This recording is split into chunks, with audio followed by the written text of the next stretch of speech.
요즘 제가 충격파 치료를 오른쪽 발등, 발목 쪽을 네 부위를 계속 받거든요. 거의 매일매일 받는데 너무 아프더라고요. 제가 운전을 해서 그런지 뭐 때문인지 모르겠는데 이제 여쭤보니까 아무래도 족저근막염의 한 그거인 것 같다. 족저근막염은 발바닥이에요. 발등이나 발목 쪽은 족저근막은 없고, 족저근막은 발 바닥에 근육이 되게 여러 개가 있어요. 몇 개 층으로 굉장히 여러 개가 있는데 그걸 덮는 공통 근막을 족저근막이라고 하고요.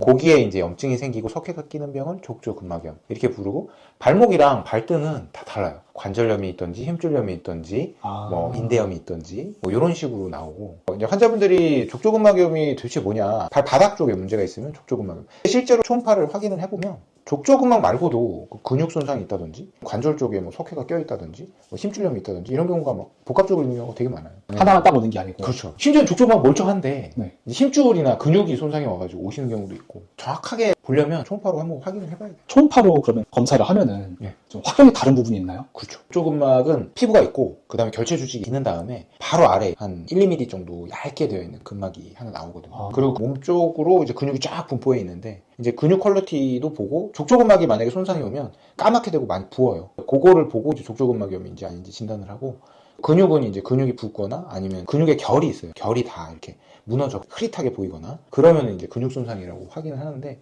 근데 실제로 근육도 멀쩡한데 그 안에 관절이, 발등 관절, 그러니까 발가락이랑 발등이랑 이렇게 연결되는 부분에 염증도 잘 생기거든요.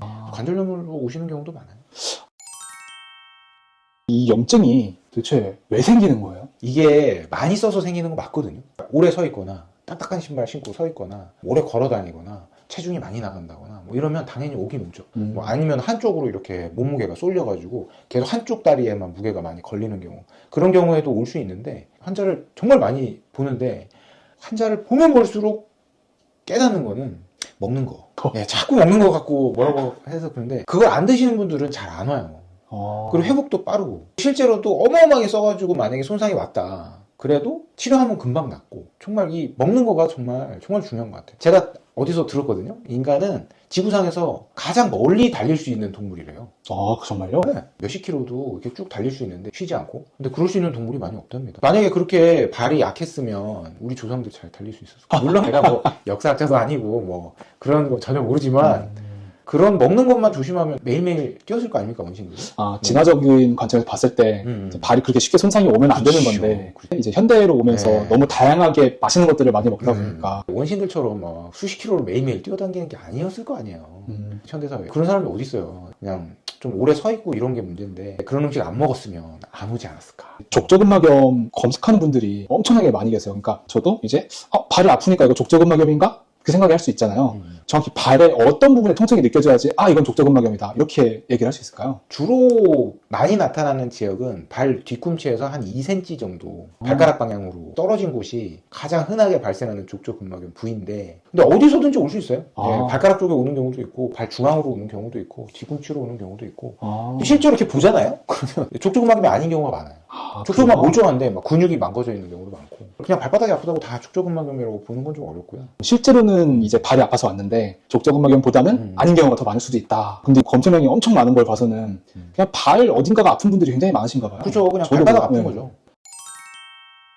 족저근막염 같은 경우에는 이미 만약에 그 염증이 생겨서 발병을 하면은 이거는 어떻게 치료를 해야 되나요? 이미 발바닥이 아파서 병원에 오신 분들 제가 진료를 하다 보면 초기에 오신 분들은 아무도 없어요.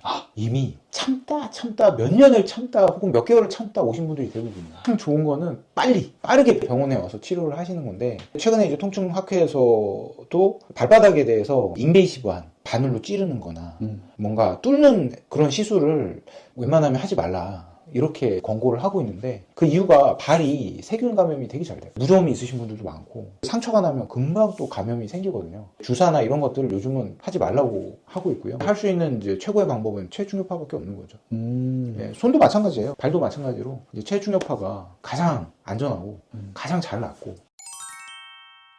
체충격파로 이제 저도 치료를 받고 있는데, 제가 항상 궁금했던 건데, 체충격파에 단계가 있잖아요. 세기로 조절할 수가 있는데, 세기가 더 강할수록 치료 효과가 좋아지는 건가요? 원리상으로는 그렇긴 하죠. 충격파가 세게 가면 거기 혈류량도 빨라지고 거기에 그 성장 호르몬 농도도 올라가고 하는 걸로 되어 있는데, 너무 세게 받으면 한 며칠 동안 아플 수도 있고 좀 안 좋은 경험을 하잖아요. 그러면 다시 오고 싶지 않은 분들이 생기거든요. 마라톤이랑 똑같아요. 처음에 좀 잘 달려보겠다고 세게 달리다가 결국 완주를 못하는 것보다는 자기 페이스 맞게 가다가 이제 완주를 하는 게 낫거든요. 적절하게 하는 게 가장 좋습니다. 너무 서두르는 마음에 세게 하다가 다시는 받고 싶지 않은 그런 상황이 되어버리면 그럼 결국 완주를 못하는 거니까 결국 치료 실패거든요. 적절한 강도로 하는 게 좋아요. 많이 좋아지면 세게 해도 별로 안 아프니까 점점 단계에 맞춰서 이렇게 올라가면서 하는 게 좋고 그거는 병원에서 다 알아서 합니다.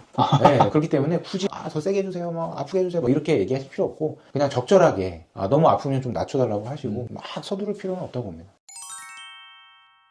궁금한 게 하나 더 있는데요. 이게 충격파를 받을 때 네.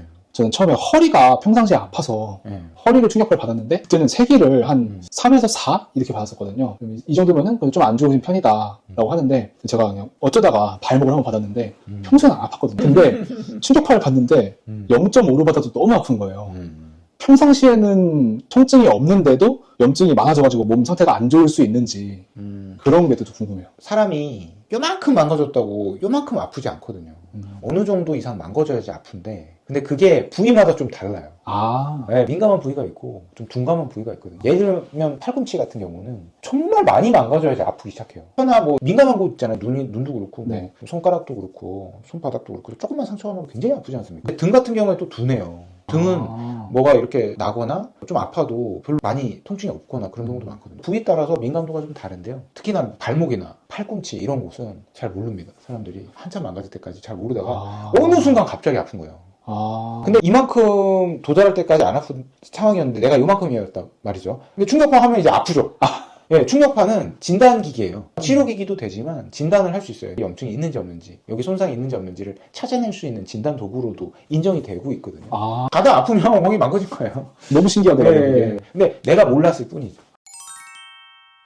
이제 족저근막염 이야기를 하고 있었으니까 이거를 예방하려면은 어떻게 평소에 생활을 해야지 좀 예방이 될까요? 일단 가장 중요한 건 누누이 말씀드리지만 나쁜 음식 안 먹어야 됩니다. 진짜 몸을 건강하게 만들어야 돼요. 염증이 생기지 않게 주의해도 사람이 날아다닐 수는 없어요. 걸어 다니고 서 있고 해야 되잖아요. 휠체어로 갈 수도 없고 그러니까 발을 사용할 수밖에 없는 상황이니까 내가 새끼손가락을 절대 쓰지 않겠어. 손가락을 안 쓸 수 있어요. 근데 발은 안 쓸 수가 없어요. 깽깽이로 다닐 수도 없잖아요. 날개 달려서 날 수도 없고 발은 항상 쓰는 이제 조직이니까 염증이 일어나지 않게 나쁜 음식을 절대 먹지 마시고 나쁜 음식 안 먹으면 다 해결되는 일인데 체중이 많이 나가시면 당연히 옵니다. 무게가 많이 나가니까 많이 걸려서 오죠. 당연히. 체중 관리를 잘 해주시고 그 다음에는 오래 서 있거나 오래 걸어다니는 문제로 이제 넘어가게 되는데 이건 실생활이죠. 어쩔 수 없어요. 내 일을 안 하고 살 수는 없잖아요.